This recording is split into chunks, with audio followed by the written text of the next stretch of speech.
आता आम्हाला हे काहीतरी लागलेलं आहे आणि हे जोवर नीट होणार नाही ना, तोपर्यंत तरी आमचं लक्ष इथून काही हटणारच नाही. तर त्रिशूला काय झालं काय माहिती, पण तिथं थोडं असं डाग पडलेलं होतं.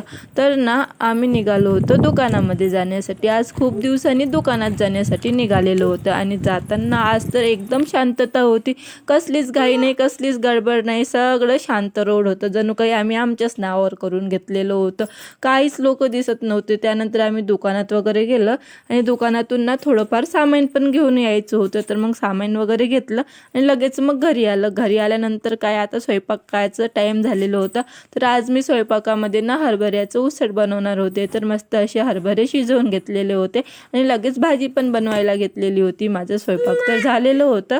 त्यानंतर ना त्रिशूचे परत लाड करायला घेतले. त्रिशू कशाला रुसली होती काय माहिती. आमचं सारखं इथं खिडकीत उभं राहून बाहेरचं नजारा बघणं चाललेलं असतं आणि आता मी वॉइस ओव्हर करताय तर त्रिशूची इथं लगबग चाललेली आहे.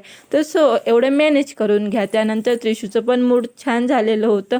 त्यानंतर बघा आता हे असं झालेलं आहे तिच्या पायाला, म्हणून तिनं सारखीच आता इकडे बघत राहणार. जोपर्यंत तिचं लक्ष नव्हतं तोपर्यंत ठीक होतं, पण आता तिला माहीत झालं की आता मला इथं लागलंय तर सारखं तिचं बुई बुई असं चालणार. चला भेटू दुसऱ्या ब्लॉगमध्ये. तोपर्यंत बाय बाय.